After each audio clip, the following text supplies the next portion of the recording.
India में हर साल 50,000 से भी ज़्यादा स्टार्टअप स्टार्ट होते हैं और फेल भी हो जाते हैं। ये सिर्फ आद आदमी का बिजनेस ही नहीं, बड़े बड़े क्रिएटर का है, जैसे कि टैग बनर का अनारकवाज, एलवी यादव का सिस्टम और सौरभ जोशी का टॉय बिजनेस। ये सिर्फ इंडिया की ही कहानी नहीं, अगर आप यूएस और चाइना से भी कंपेयर करोगे तो भी 90 से 95% बिजनेस फेल ही होते हैं। सबसे पहले समझते हैं बिजनेस करना कैसे है। अगर आप इंडिया के अंदर से कोई बिजनेस स्टार्ट करना चाहते हो तो सबसे पहला स्टेप है डिसाइड योर बिजनेस टाइप, यानी आप सोलो करना चाहते हो, पार्टनरशिप या फिर प्राइवेट लिमिटेड कंपनी। दूसरा step decide your business name, यानी आपको यूनिक नेम सोचना है, उसको एमसीए की वेबसाइट में अवेलेबिलिटी है या नहीं आपको चेक करना पड़ेगा।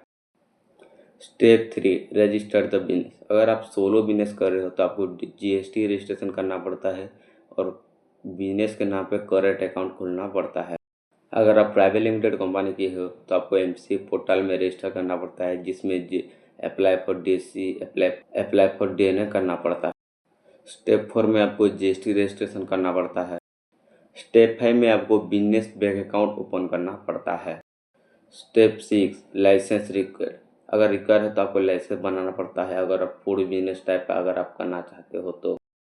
स्टेप 7 में आपको उद्योग में रजिस्ट्रेशन करना पड़ता है। अगर बात करें इन सब का कॉस्ट की तो वो आता है 40 से 50,000 रुपये आ जाता है।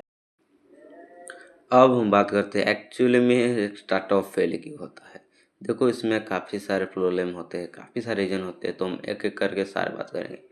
Reason 1, no real problem solving. काफ़ी सारे जो स्टार्टअप होते हैं वो एक दूसरे को कॉपी करते हैं, जैसे कि हज़ारों में फूड डिलीवरी ऐप्स है तो कोई आपका डिलीवरी ऐप्स को यूज क्यों करेगा, लेकिन मार्केट में कुछ ही बजाते हैं। स्टार्टअप फेल इसलिए होता है क्योंकि वो इमेजिनरी प्रॉब्लम सॉल्व करते हैं, ना कि रियल प्रॉब्लम। हमारा दूसरा जो रीजन आता है वो है मैनेजमेंट, यानी कैश फ्लो एंड होना। एग्जाम्पल लोगे तो बायजूस, एक टाइम पे वो $22 बिलियन कंपनी था, लेकिन अभी वो स्ट्रगल कर रही क्यों? क्योंकि ओवर स्पेंडिंग, बैड डिसीजन, इसलिए वो अभी स्ट्रगल कर रही है। एक और जो रीजन है वो है नो बिजनेस मॉडल, यानी काफ़ी सारे स्टार्टअप्स के पास यूजर होते हैं लेकिन प्रॉफिट नहीं। क्यों? क्योंकि वो हैवी डिस्काउंट देखते हैं,